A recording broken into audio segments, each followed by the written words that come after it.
아무튼 이런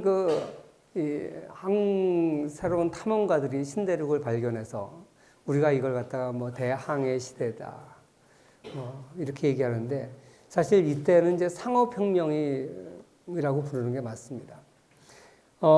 이 상업이 사실 뭐 농업보다 더 중요한 건 아니에요. 아직 여전히 농업이 중요한 시대죠. 근데 과거는 부의 창출이 유일한 것이 어떻게 보면 거의 농업, 땅에서 나오는 거였는데 대항해 시대에 비로소 이제 원격지 무역을 많이 하게 되면서 상업이 굉장히 중요하게 된 겁니다. 그래서 이렇게 대항해를 가능하게 했던 것은 지난 시간에 얘기했던 르네상스라고 하는 사고의 전환. 인간이 중요하고, 그리고 새로운 미지의 세계에 대한 탐험의 열망. 그리고 이제 과학이 발달하면서, 천문학이 발달하면서 지구가 둥글다는 확신. 이런 것 때문에 사실 상업혁명이 가능했던 것이죠. 그래서 서로 몰랐던 지역의 사람들 서로 알게 된 것이 지리혁명이라고 그랬고, 지리상의 발견보다는 지리혁명이라는 단어가 좋다 그랬죠. 그렇게 돼서 서로 알게 되니까 이제 신대륙에 있는 작물들, 코코아, 아까 얘기했던 코코아라든지 목화, 사탕수수, 이런 것이 이제 서방 세계와 무역을 하게 돼요. 또 종전의 지중해 항해 시대에는 뭐 향료 정도만 동방상품이었어요.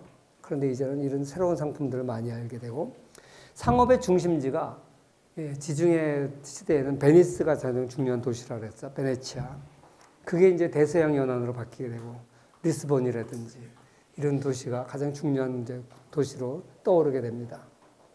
그래서 이제는 지중해 무역권과 북유럽 무역권이 세계로 확대되게 되고, 그리고 이제 삼강 무역이 이제 생겨나요. 삼강 무역에 대해서 이제 노예 무역을 얘기할 때 그때 얘기를 하겠지만, 신대륙에서 유럽으로 가져오고 유럽에서 또 상품을 싣고 아프리카에 가서, 아프리카에서는 주로 유리 제공품, 그다음에 아프리카는 또 수많은 부족으로 나눠서 전쟁을 많이 했어요. 그래서 유럽산 무기가 아프리카 추장들한테 엄청나게 인기가 좋아요. 그래서 그런 유럽의 장신구들, 그다음에 무기들, 이걸 이제 아프리카 추장들한테 갖다 주면 아프리카 추장들이 자기네들이 전쟁 포로를 줘요. 그럼 그게 이제 노예예요. 그걸 싣고 신대륙에 가요. 신대륙에 가서 그 노예가 굉장히 비싼 거거든요, 사람이. 오늘날 치면 로봇이에요, 로봇.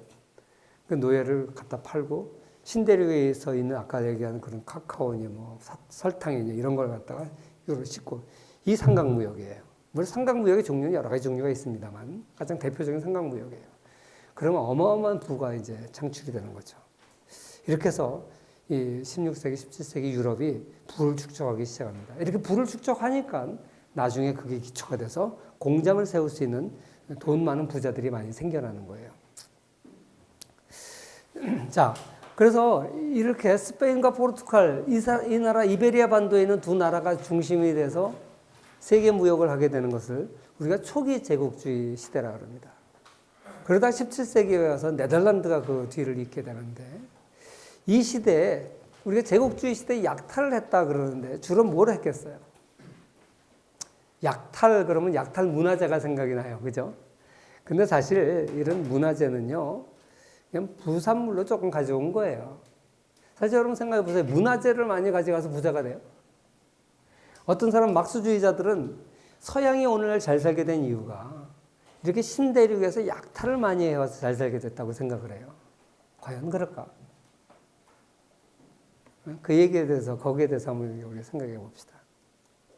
사실 이 프랑스 같은 데 가면, 약탈 문화재 박물관이 엄청 많죠. 영국도 마찬가지고. 대형 박물관에 가면, 한국관도 있어요. 각 그 나라 관들이 있어요. 다 그 옛날 제국주의 시절에 다 그런 데 가서 약탈해 온 것들을 막 해놓은 거예요. 달라고 해도 주지도 않아. 전쟁에서 뺏은 거는 돌려주지 않습니다, 절대. 그래서 오벨리스크 같은 거, 프랑스 같은 거 교차로에 서 있어요, 오벨리스크. 이집트에서 가져온 오벨리스크. 저런 탑. 사실 굉장히 문화재인데, 이런 걸 막 교차로에 세워놔서 택시를 빙빙 돌아요. 무슨 자랑이라고, 남의 나라 약탈해 온 거를 막 전시해 놨죠. 근데 사실 이 문화재 갖고 와서 이 나라들이 잘 살게 되는 건 아니에요.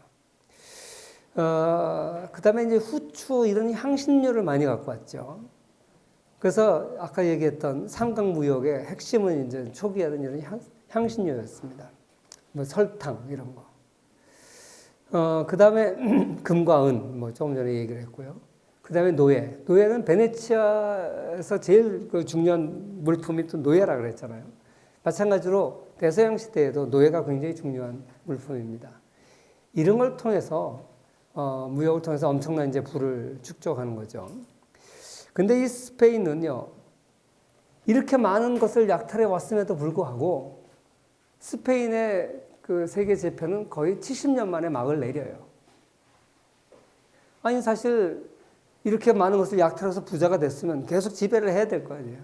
한 세기도 못 가서 네덜란드한테 패권을 뺏기게 되거든요. 왜 그랬을까? 오늘날 우리가 개인적으로 봤을 때 여러분 부자가 3대 가기 어렵다는 말이 있죠. 나라도 비슷한 것 같아요. 약탈을 통해서 부자가 된 나라는요, 오래 못 가는 것 같아.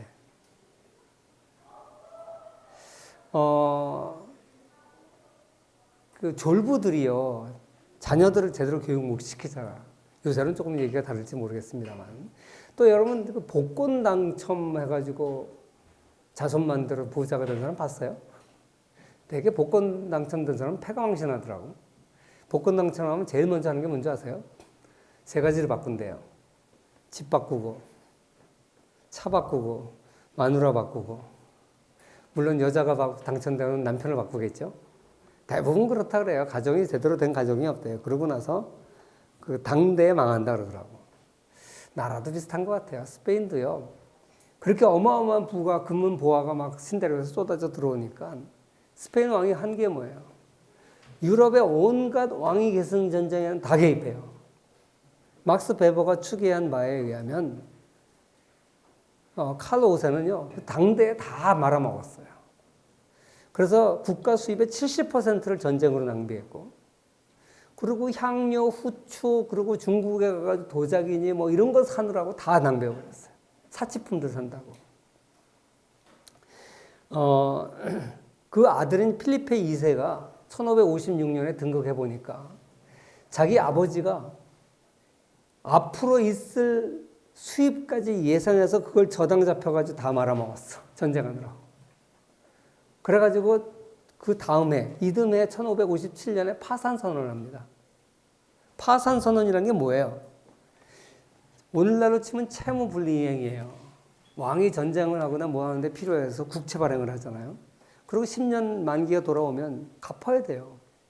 그런데 안 갚는 거, 그게 바로 파산이에요. 뱅크럽시. 우리가 IMF 외환위기 당시에 IMF로부터 돈을 빌렸죠. 왜? 파산 선언 안 하려고. 나라가요, 한번 외채 빌린 거를 갖다가 안 갚으면 신용등급이 뚝 떨어져요. 그럼 우리나라에 있는 모든 기업이 외국에 가서 돈 빌릴 때 엄청난 이자를 물어야 돼. 리스크 프리미엄이 엄청나게 높아져요. 그래서 그걸 막기 위해서 우리가 IMF로부터 급전을 빌린 거예요. 그래서 외채 상환을 한 거죠. 그러느라고 IMF가 돈 빌려주다 그냥 빌려줘요? 조건을 내세워줘. 니네들 만약에 나라 앞으로 말아먹어서 이거 못 갚을 때를 대비해서 앞으로 경제 운영은 우리 말 들어. 중남미 많은 나라들이 돈 빌려가가지고 그 군사 쿠데타를 정권 잡은 장군들이 다 농갈라 먹고 돈 다 낭비해버렸어요. 만기 돼서 못 갚아. 그럼 IMF에다 야 우리 돈 다 떨어졌어. 또 좀 더 빌려줘. 그런 일을 많이 겪었거든요. 세계은행이나 IMF는. 그러니까 돈을 빌려가는 나라한테 꼭 무슨 얘기하냐.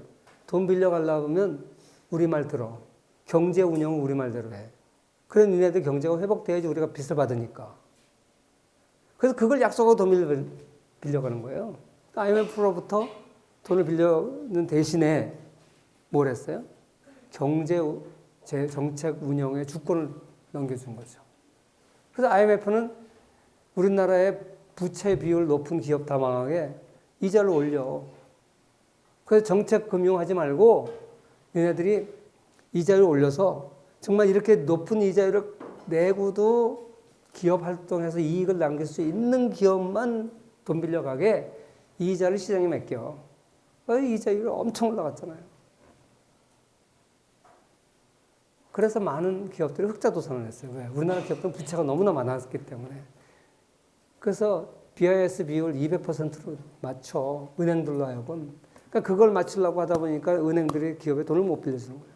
그러니까 돈을 못 빌려주니까 경영을 잘 하는 기업조차도 갑자기 부채가 많은 기업은 다 문 닫은 거죠. 다 팔아넘기고. 그래서 아무튼 우리가 이제 IMF가 잘못된 정책을 취하는 바람에 많은 기업들이 또 넘어갔어요. 사실 대우 같은 건 참 아까운 기업이에요. 남아 있었으면 워낙 부채가 많긴 했는데 누구도 잘 모르겠지만 대우 같은 거 우리나라 그때 30대 재벌 안에 뭐 12개인가 18개인가 넘어갔죠. 그래서 엄청난 국부가 이제 해외로 빠져나갔는데 아무튼 오늘날도 채무 불이행을 하게 되면 국가 신용도가 너무나 떨어지고 엄청난 피해가 있기 때문에 그걸 막으려고 애를 쓰잖아요.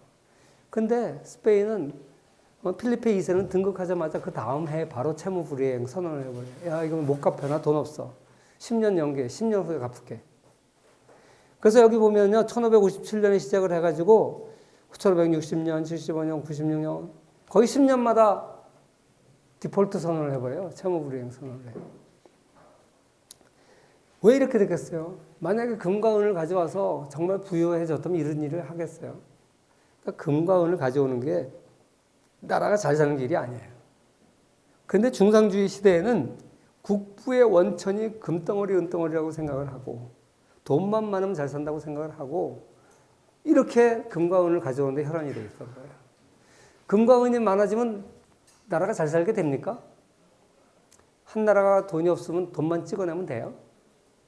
사실 그렇게 생각했던 바보 같은 정치 지도자들이 있었죠. 과거에 있었어요. 최근에는 짐바브웨가 그랬고 또 베네수엘라가 그랬고 그래서 문가 상승률이 한 달에 100%씩 한 달에 1000%씩 뭐 올라가고 그런 나라들이 있었죠. 이 중상주의 시대에 금과 은이 부의 원천이라고 생각하고 금과 은을 가져왔는데 갖고 온 결과는 뭐예요? 물가만 올라간 거죠. 금과 은이 국부의 원천이라고 생각하는 사상이 바로 중금주의 사상이에요. 이걸 우리가 불리오니즘이라 그럽니다. 금과 은이 부의 원천이다. 불리온이라는 것은 금괴를 말해요. 불리온, 금괴.